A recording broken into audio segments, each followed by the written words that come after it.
आजा मिलके तोहनी के औकात बता देनी है। ठीक से याद करो लोग, जब तोहनी लोग दीपक के मरल समझ के सोना पे अत्याचार करत रहा लोग,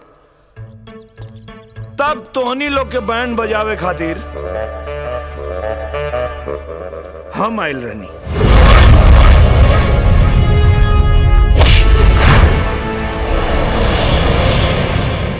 और रंजीत बाबू याद बा कि ना, फिल्म दिखावे के बहाना करके आरती के लेके हम गए रहनी।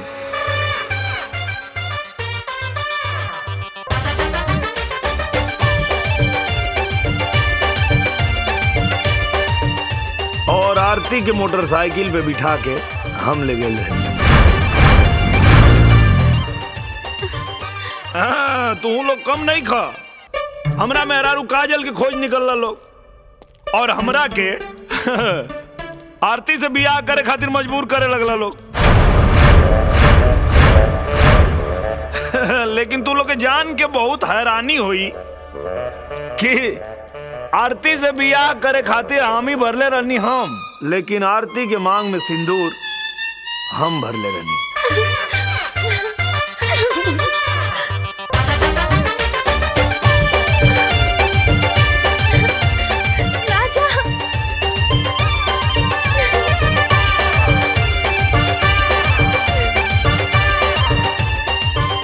एक बात बताओ, अगर तू जिंदा बाड़े तब पैसा अपना बहन के अकाउंट में काहे ट्रांसफर कइले? तू गलत सोचता रे। नीलामी के पैसा हम सोना के अकाउंट में ना, केहू और के अकाउंट में ट्रांसफर के लिए बानी। केकरा अकाउंट में? तोहरा अकाउंट में। यही पैसा खातिर तू हमरा प्यार के गला घोट देलू ना, दे देनी तोहरा के सारा पैसा। ना चाहिए हमके पैसा।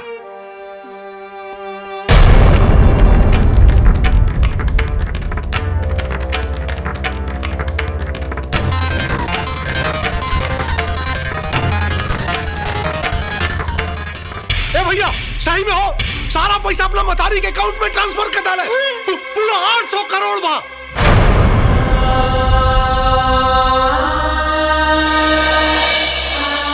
माई, हमके आज भी याद बा माई, जब बाबूजी तोहरा से ब्याह करके आई लन और हमरा से कहले कि बेटा ई तोहर माई है और हम तो के अपन माई मान लेनी। बस इतने बता दो माई, हमरे प्यार में ऐसा कौन कमी रह गई रहे जे तू ऐसा कलू।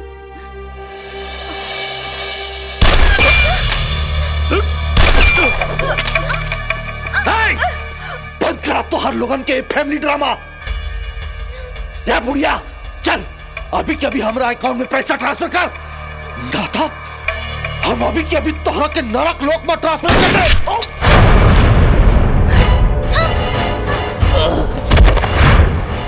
बहुत सही समय पे एंट्री मार ले हम मुन्ना एकदम। अरे हम लता तो अब का सोचा तारू? अरे ये पैसा खातिर ना हमनी कितना पापड़ बेल ली जा। चला अब पैसा के 3 हिस्सा करो और 2 हिस्सा हमारी दोनों भाई के नाम पे ट्रांसफर करो। चला सोचत का बाड़ू, चला ट्रांसफर करा। पागल हो गए बेटुका। पागल तो हम अब तक रहनी है, अब जाके हम होश में आइल बानी। जवानी में ही हम विधवा हो गई रहनी, तब ते ही उ नीच हुए जवन हमरा के बहला फुसला के गलत रास्ता पे ले गए। हमरा के हमार राम जैसन बेटा के खिलाफ खड़ा कर देले। अरे तू कैसन इंसान बाड़े? माई और बेटा के रिश्ता दुनिया के सबसे पवित्र रिश्ता होला, और हम उस रिश्ता में भी दाग लगा देनी। हमारा इशारा पर नाचे वाली तो इतना हिम्मत हो गई। चुपचाप खड़ा रहा ना तो बहन की खोपड़ी उड़ा दे। चल पैसा ट्रांसफर कर। ये सारा पैसा हमार बेटा बेटी के है, तोहनी के एक फूटी कौड़ी भी ना दे। हमार बहन का टुकड़ा पर पले वाला 2 कौड़ी के आदमी तो इतना हिम्मत कि हमार बहन पे हाथ उठा दे। अरे तो बड़ा ट्रांसफर कर, नहीं तो सारा खानदान यही खत्म करो। ट्रांसफर कर।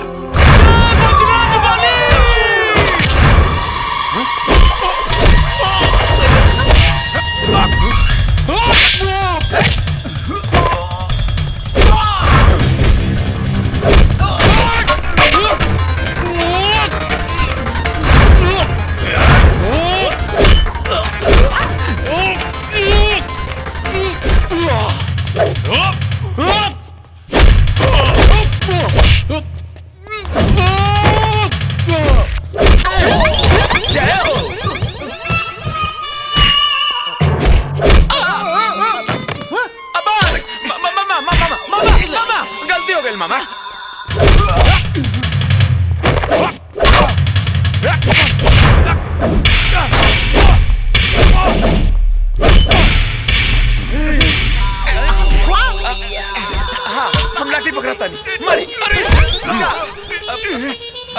रवा पकड़ी था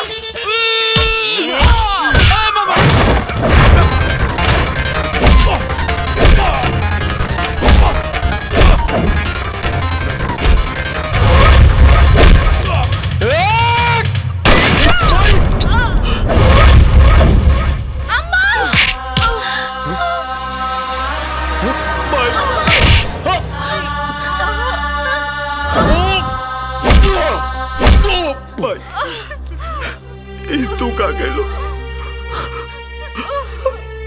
हमार जान बचावेगा दे। हमार पाप के ये प्रायश्चित बा। हम जाता नहीं।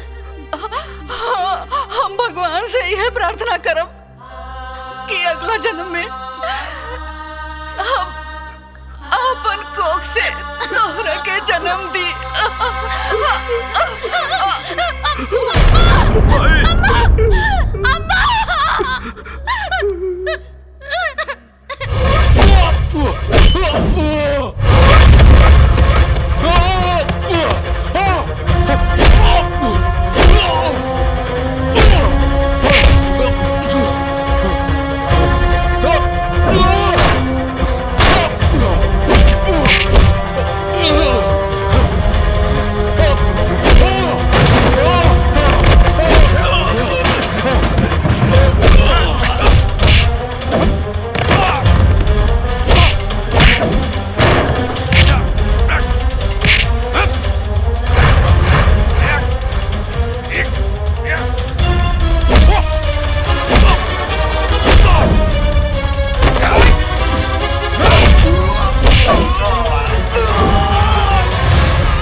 मुन्ना भैया तू लोग के आधा घंटा के समय देता रहे बस्ती खाली करे के।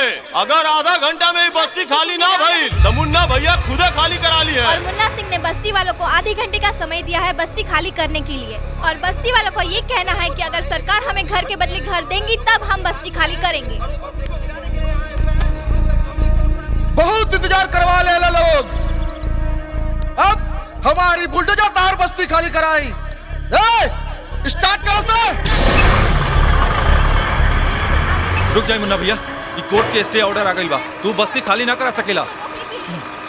आज कोनो कोर्ट के ऑर्डर ना चली बुझाइल। आज सिर्फ मुन्ना सिंह के ऑर्डर चली, मुन्ना सिंह के। आगे बढ़ाना है बस्ती खाली करने के लिए, बस्ती तोड़ने के लिए। अब अगर शहर का नामी गुंडा मुन्ना सिंह बस्ती खाली कराने में कामयाब हो गया तो ये मजदूर लोग, गरीब लोग अपने बीवी बच्चों को लेकर, परिवार को लेकर कहाँ जाएंगे?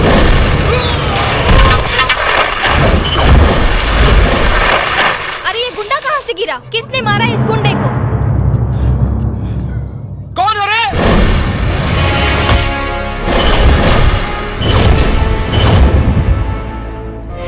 राजा? देखे हो रे?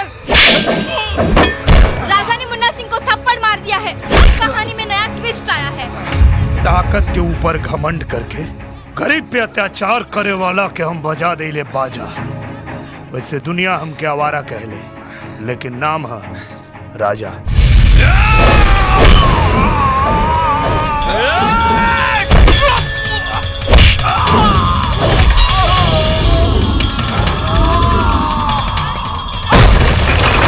और राजा ने उसे ऊपर उठा के फेंक दिया है।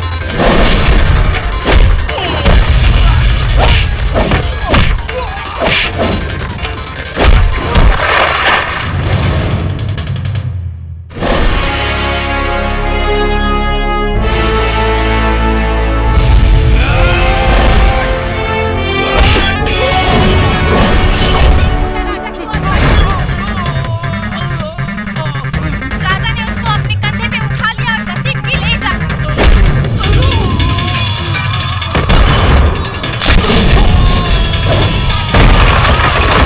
राजा ने उसको उठा के पटक दिया दीवार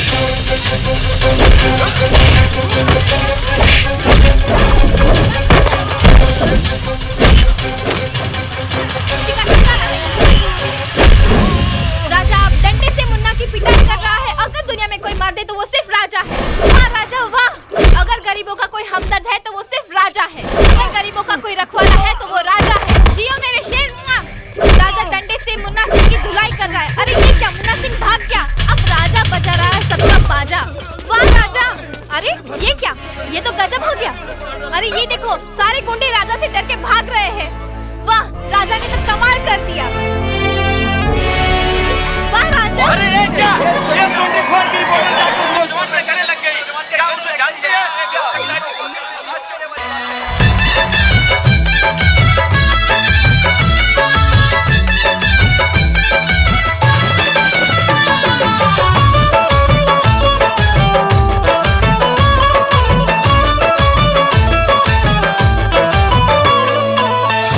गईल उफान कमर हो गईल कमान, 16 गईल उफान कमर हो गईल कमान।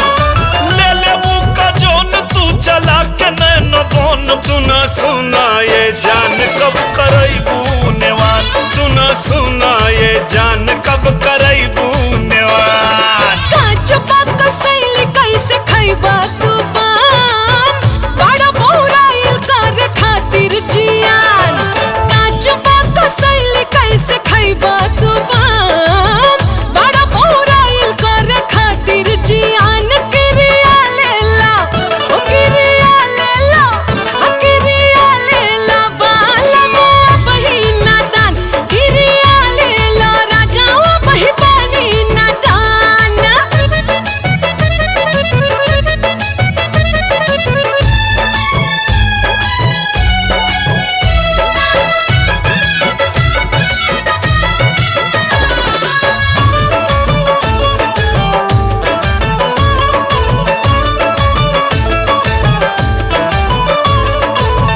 देह तनल जात बाटे, कमर बल खात बाटे, आ लक्षण जवानी के साफ साफ लौकता।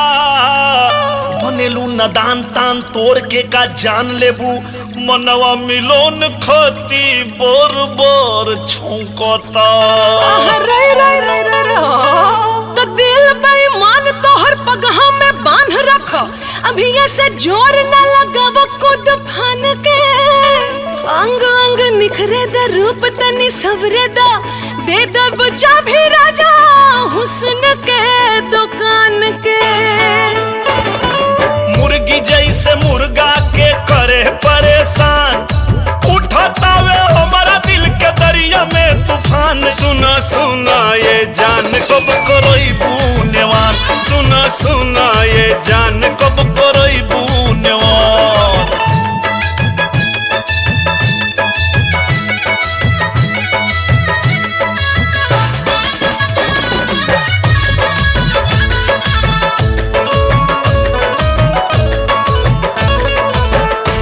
तरंग उतर जाए हो, काम बिगड़ जाए हो। अभी ये जे जुटबा मोहब्बत के खेल में। नाजुक उमरिया में खतरा उठाइबा ता भेज दी सरकार तोहरा के जेल में।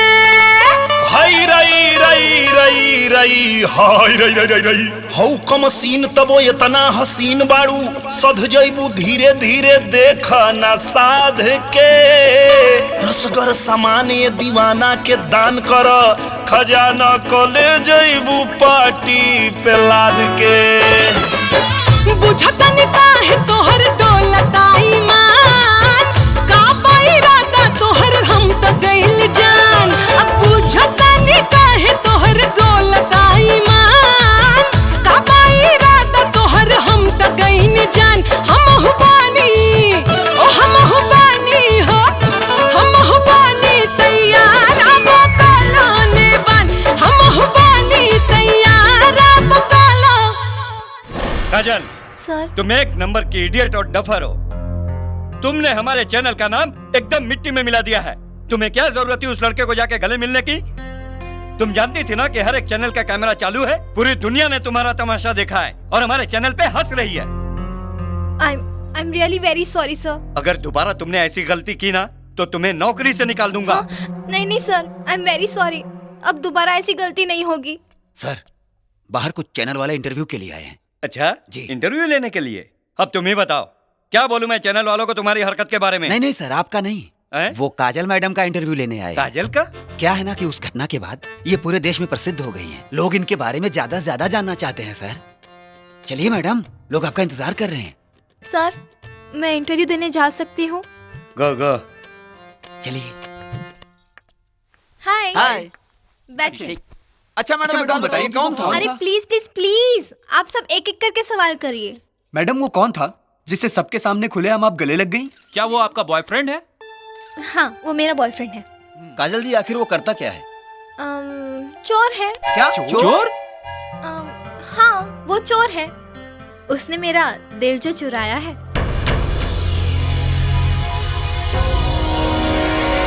बाबूजी बाबूजी 2 रुपया दे दी ना, हमार भाई भूखाल बटे ओकरा खातिर दूध की ना।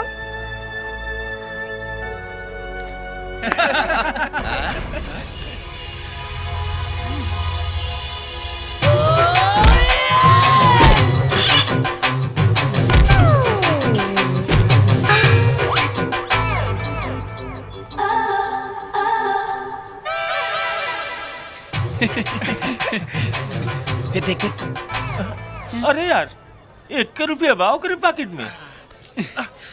अरे हमार पर्स गायब बा। अरे यार हमरो पर्स गायब बा। अरे यार हमरो पर्स गायब बा। अरे बकलोल लोग हमनी सबके पर्स गायब बा। एकर मतलब कि हमनियों से बढ़न पॉकेट मार बा। पॉकेट मार त बा लेकिन दिलदार बा। 1 रुपया जेब में रख के 100 रुपया भीख में देवे वाला दिलदार। वाह।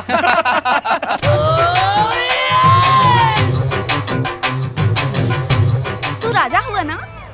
हाँ लेकिन तू क्या हो? हमार छोड़ा ना वो दिन टीवी पे हम तार फाइट देख के फैन हो गई। अच्छा हाँ और फाइट तो कोनो हीरो भी ना कर सकेला। हाँ ही बात था। अरे वो तो कुछ ना रहे, हम तो ओकरो से जोर से मारे नहीं। बाकी एक बात बा, तू जितना सुंदर बाड़ू ओकरो से सुंदर बतियावत आरू। हवा आराम से बैठ के बात करेंगे।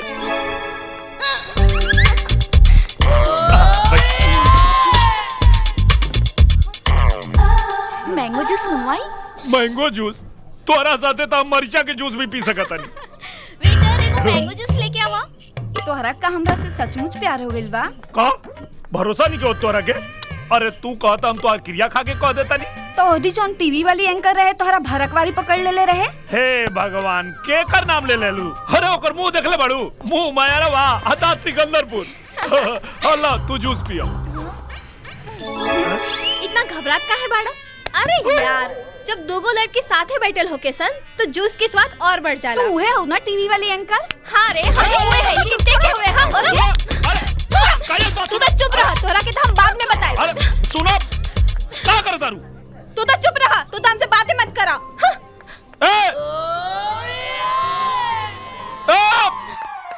हमारी बात सुनो काजल, काजल हमारी बात सुनो। अरे काजल, काजल खोला।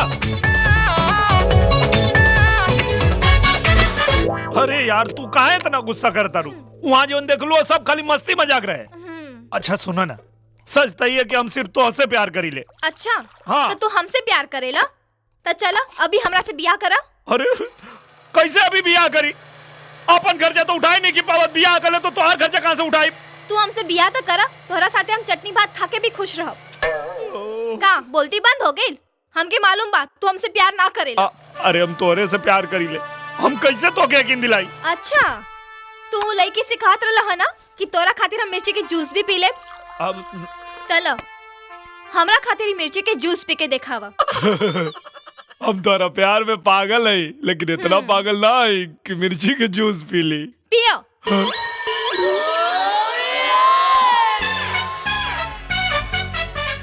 अरे माई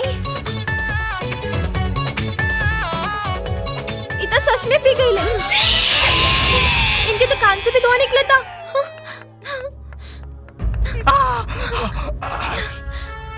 तो ये सब काहे करेला? तो के पता बाना तोहरा ये सब कैला से हमके कितना तकलीफ होला। राजा तोहरे सिवा हमारे दुनिया में केहू नहीं खे। अरे पागल, तोरा सिवा हमार के भाई दुनिया में। कब करेंगे बाबिया?